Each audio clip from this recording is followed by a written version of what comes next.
नमस्कार, स्वागत है आपका इंडिया न्यूज़ इन खबर में और मैं हूं मनोज कुमार। संबंधित एजेंसियों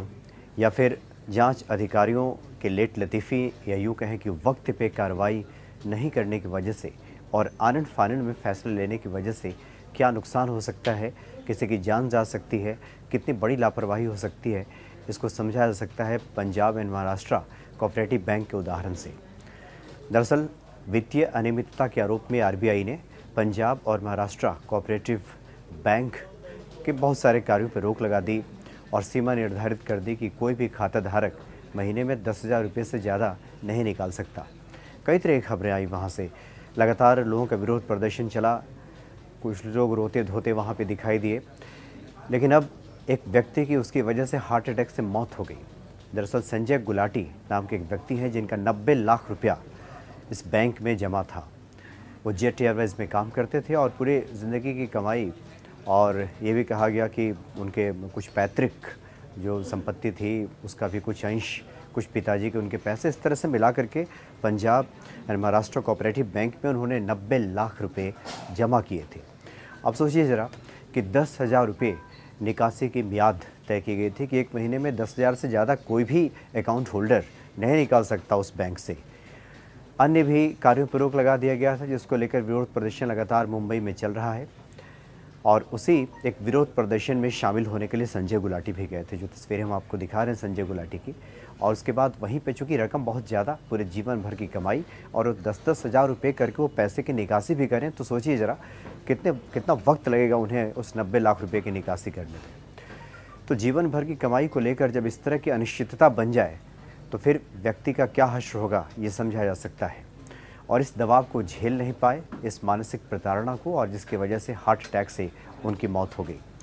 तो मुंबई की जिस सोसाइटी में वो रहते हैं वहाँ के लोगों का कहना है कि उन्हें कोई बीमारी नहीं थी, सिर्फ थायराइड था उनको। तो थायराइड की वजह से किसी को हार्ट अटैक आ जाए, ये तो मेडिकल साइंस में इसको नहीं मानता।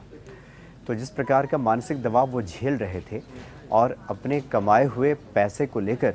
जिस अनिश्चितता भरे माहौल में वो जी रहे थे, और उस पैसे का क्या होगा, कब उनके पास आएगा, इसको कोई बताने वाला नहीं था। तो लिहाजा इस दबाव की वजह से उनकी जान चली गई। अब वहाँ पे ये भी खबर आ रही है कि इसको लेकर एक अलग से अब विरोध प्रदर्शन होगा, कुछ मुकदमे दायर किए जाएंगे कि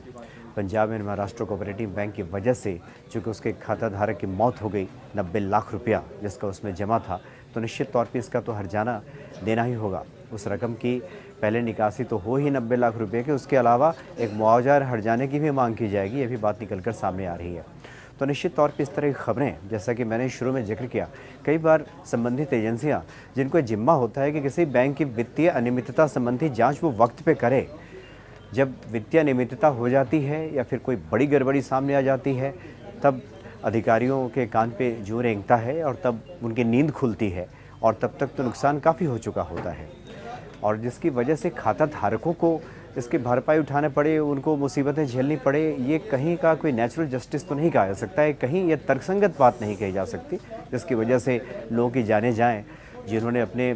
जीवन भर की कमाई किसी बैंक में जमा किया हो और बैंक पे वित्तीय अनियमितता का आरोप लगे, और जिस वक्त वो बैंक वित्तीय अनियमितता कर रहा था उस वक्त अधिकारी कुछ ना करें, कोई कार्रवाई ना करें, और बाद में ये कहते हुए तमाम लेन देन पर रोक लगा दें कि बैंक ने वित्तीय अनियमितता किया है, तो उन खाता धारकों का क्या होगा, इसके बारे में शायद कोई नहीं सोचता। और इसी का नतीजा है कि संजय गुलाटी, जो कि 51 वर्ष के थे, अभी 90 लाख रुपया उनका उस बैंक में जमा, और उनकी जान चली गई हार्ट अटैक की वजह से। निश्चित तौर पे ये संवेदनहीनता ही तो कही जाएगी प्रशासन की।